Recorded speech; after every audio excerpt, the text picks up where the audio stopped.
Salut les players, on se retrouve pour une nouvelle vidéo. Le PSG qui gagne finalement 3-0. Le score est lourd par rapport à ce qu'on a vu, parce que franchement, c'était pas un grand match Anderson de la part du PSG, honnêtement. Bah écoute, c'est le genre de match où le score ne reflète pas la physionomie du match. Vraiment, pour le coup, on a vu un Paris Saint-Germain tranquille, qui n'a pas vraiment forcé son talent et qui a réussi à s'imposer. Mais je pense que le score est un peu trompeur sur les véritables qualités de cet effectif ce soir. Voilà. Moi, je suis désolé, je vais rentrer direct dedans. Je vais t'attaquer C'est direct à la incroyable. jugulaire. Désolé. Ah ouais, j'étais pas prêt. Retour de trêve, tout ça, le gars il vient, il m'attaque. Non, non, non, non. C'est incroyable. Bon, on va en parler ensemble de ce match. On est à 4 jours du grand match face au Bayern de Munich. Dites-nous ce que vous en pensez dans les commentaires. Et nous, on envoie le générique, c'est parti.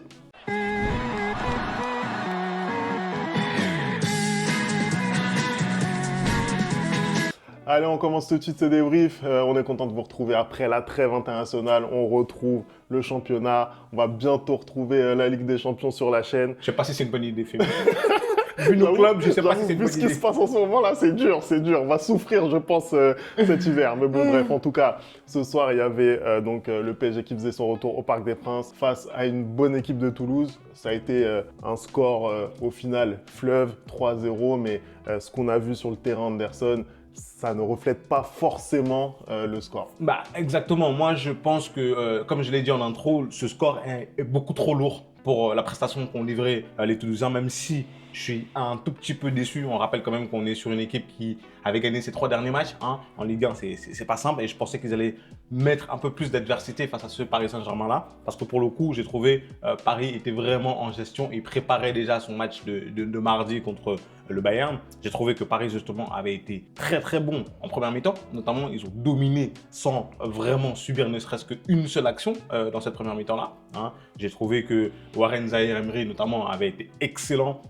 dans cette première mi-temps. Il a énormément récupéré de ballons et Joao Neves aussi à côté de lui. Ils ont fait le boulot, Hakimi. Je trouve que dans l'ensemble, ils ont totalement fait le boulot en première mi-temps.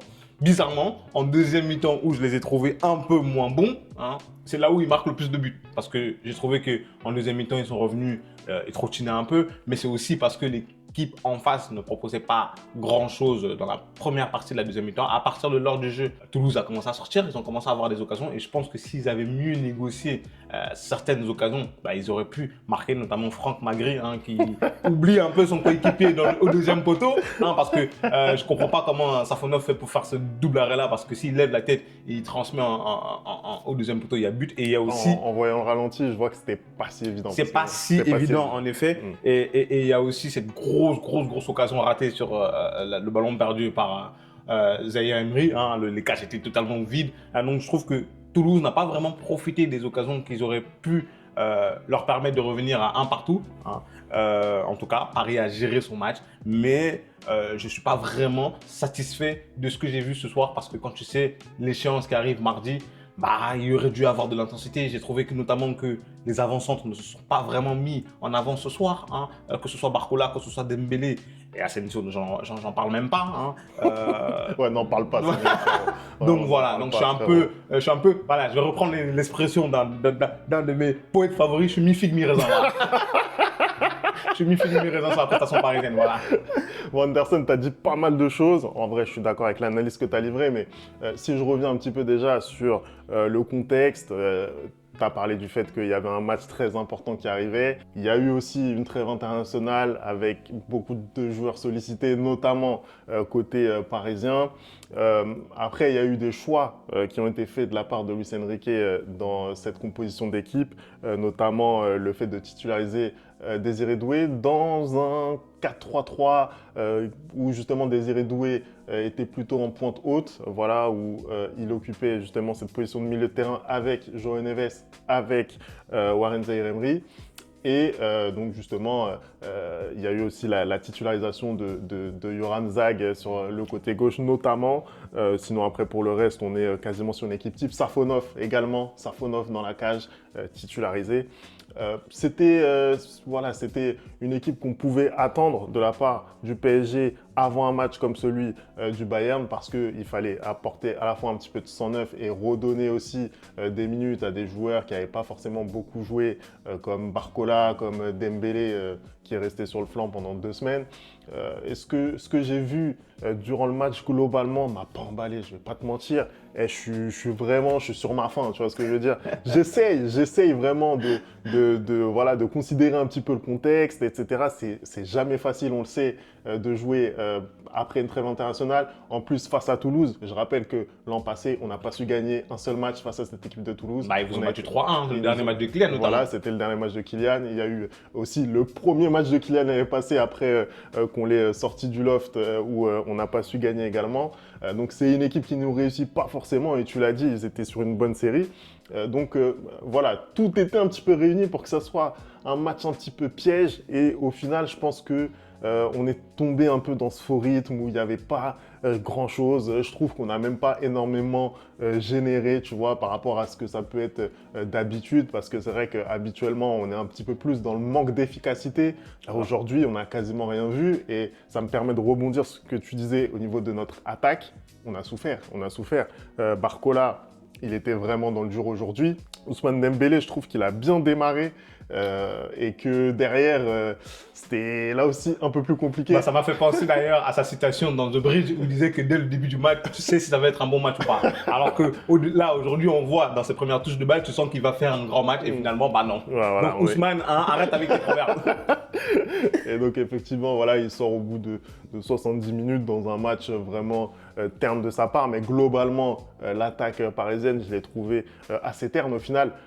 Le point fort de cette équipe ce soir, ça a été son milieu de terrain et cette paire vraiment qui, moi, me fait incroyablement rêver. Je vais pas te mentir, João Neves, mais vraiment un tel pain, un tel poulet, vraiment à 50 millions, mais c'est cadeau, mon gars, c'est cadeau, je te le dis, je t'explique, c'est cadeau, le gars sait tout faire, il est tranchant à la récupération, il se projette, devant la cage il est plutôt adroit, même par intermittence on peut le voir perdre des ballons au niveau de la passe, etc. Justement, c'est ce que j'allais te dire, pour moi sur la première mi-temps par exemple, typiquement un Warren Zaïre-Emery, il a été beaucoup plus juste que João Neves, et justement au moment où j'étais en train de me dire que mais ce soir il n'est pas forcément aussi bon que d'habitude, il te claque cette reprise de volée qui est juste sensationnelle, hein. Même si sur la durée du match, sur la longueur du match en tout cas, j'ai trouvé que Warren vraiment pour le coup ce soir il fait une masterclass, c'est incroyable le nombre de ballons qu'il récupère et aussi le fait de comment il se projette, hein. Il a essayé à chaque fois justement de trouver cette passe qui casse les lignes, hein. C'est un peu ce qu'on demande à un milieu de terrain moderne aujourd'hui et je trouvais justement qu'il avait fait un très très bon match. Après Joao, c'est plus le match avancé et plus il est rentré dans son match et qu'il a fait vraiment une bonne prestation. Pour parler de la presta de Warren, moi, ce qui me fait plaisir et vraiment ce que j'ai aimé dans sa prestation, c'est que je le retrouve vraiment saignant d'un point de vue physique. J'ai vraiment l'impression que là, il arrive à passer l'épaule devant, il arrive vraiment à faire en sorte de mettre un pied devant l'autre pour pouvoir justement prendre cette vitesse, prendre la profondeur et pouvoir se projeter. Donc ça me plaît énormément. J'ai vraiment l'impression qu'on retrouve peu à peu le Warren qu'on avait lors de la première partie de saison l'an passé. Moi, j'ai une question pour toi déjà. Est-ce que tu penses que du coup, Warren, il va sortir de ce 11 titulaire? Je me rappelle les prédictions de Femi, hein. Au début de la saison, il a dit ouais, Warren, il sera plus titulaire en je sais pas quoi. Non, mais il n'y a pas de souci. On va faire une vidéo avant match Bayern. Je vais dire, on va perdre. Voilà ce que je veux dire, ok? Voilà, ça va être très simple. Comme ça sera carré. Bref, j'ai une question à te poser, une question sérieuse à te poser vraiment pour le coup. Qu'est-ce que tu as pensé du match de Désiré Doué? Parce que franchement, pour le coup, moi, je reste encore sur ma faim. J'ai l'impression qu'il n'exploite pas son talent. J'ai l'impression qu'il joue avec une épée de Damoclès sur la tête. J'ai l'impression qu'il n'est pas naturel quand il joue. Hein, ce soir, vous jouez quand même à domicile et à plusieurs reprises, je trouve qu'il n'a pas forcément fait les bons choix et qu'il aurait bénéficié à être un peu plus instinctif, à jouer de manière en première intention parce que déjà, le but qui arrive de João Neves, je trouve que c'était à lui de tirer. Mais bon, après, il fait un bon décalage. Achraf Hakimi, il met un bon centre. En deuxième mi-temps, pareil, encore cette frappe qui touche, je crois, la main du défenseur toulousain. Il fait une touche de trop. Il aurait dû frapper. Comment tu as trouvé son match, toi? Un peu dans la lignée de ce qu'il nous a proposé depuis le début de saison. C'est-à-dire que c'est un Désiré Doué qui est vraiment dans le dur. Je trouve que le match d'aujourd'hui, paradoxalement, on est un train de se le dire, c'est peut-être son meilleur match depuis qu'il est au PSG. C'est dire vraiment à quel point il est en difficulté. Moi, je suis désolé, c'est pas le Désiré Doué que je voyais de Rennes l'année dernière. Désiré Doué, c'est quelqu'un, certes, qui est très jeune, mais c'est pas un débutant en Ligue 1. Le gars a de la bouteille dans ce championnat. Pour moi, il doit faire mieux. Je suis désolé. On est sévère avec d'autres recrues qui ont pu être faites par le PSG là, ces dernières années.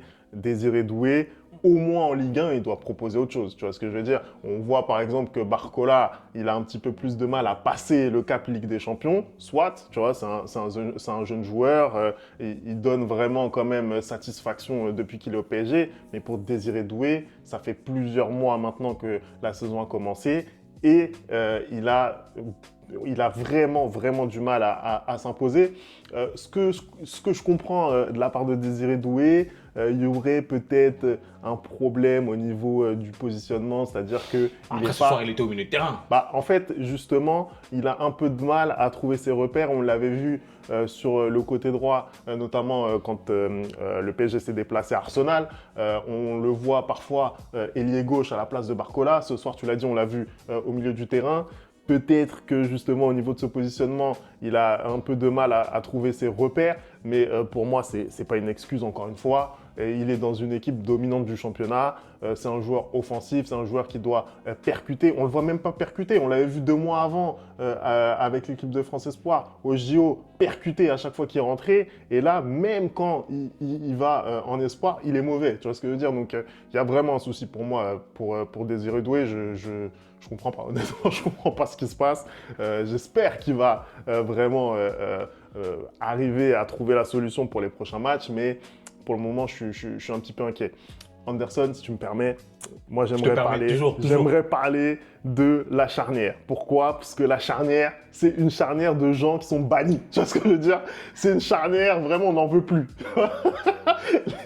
Les gars, ça fait un an qu'ils sont là, on n'en veut plus. Ouais. Moi, personnellement, et c'est ce que j'ai envie de dire ce soir, c'est que je les ai trouvés plutôt Oui, corrects. mais c'est ce que j'allais te dire. Mais ce soir, ils ont été bons. Mais c'est aussi tout à l'honneur de Luis Enrique de un peu faire tourner comme ça quand tu as un match décisif mardi. Parce que pour moi, ce sera clairement pas eux mardi. Et malgré tout, il arrive quand même à faire tourner son effectif et à faire en sorte que ces gars-là, qui, je pense, dans l'imaginaire de tout le monde, sont sur le départ, soient quand même bons ce soir parce qu'ils ont été bons. Et puis même, tu vois qu'il fait des ajustements parce que je crois que c'est en deuxième mi-temps, il les a plutôt changé de positionnement parce que je pense qu'il a vu que voilà, Skriniar, niveau vitesse, il était en difficulté face à Boho. Donc du coup, il s'est dit, vas-y, on va mettre Beraldo qui est un peu plus rapide. Mais sinon, dans l'ensemble, ils ont été assez corrects. Ils sont d'ailleurs très très bien récompensés par ce but de Beraldo, un but d'avancement d'ailleurs, très très belle frappe. Mais oui, non, je les ai trouvés. Bah, en même temps, ils n'étaient pas super en danger. À chaque fois que Toulouse a un peu monté,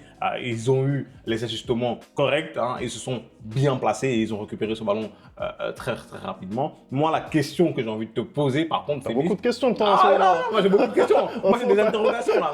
Moi, j'ai des interrogations.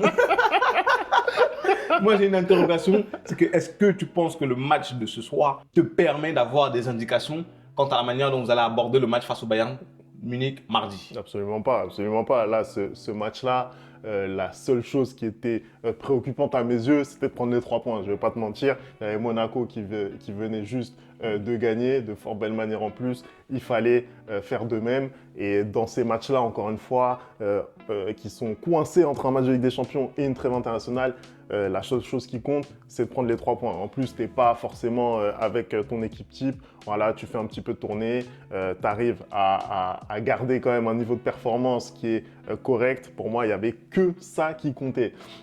Peut-être un dernier enseignement, c'est Safonov donc, qui a été titularisé. Toi, qu'est-ce que tu as pensé de son match? Bah, moi, je l'ai trouvé bon. Je l'ai trouvé, non, je suis désolé, je l'ai trouvé bon. Et puis, il y a quelque chose que je ressens sur ce gardien que je n'ai pas quand je vois Donnarumma, c'est que chaque fois qu'on lui fait une passe en retrait, ben, je ne stresse pas.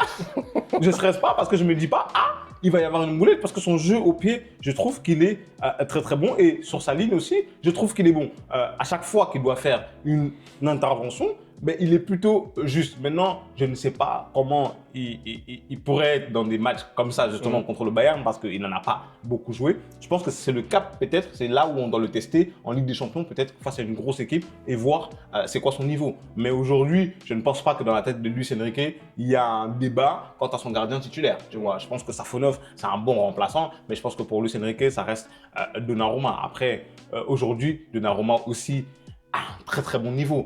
Il fait des erreurs de gauche à droite, mais de là comment dire, à remettre en question sa place de titulaire, je ne pense pas.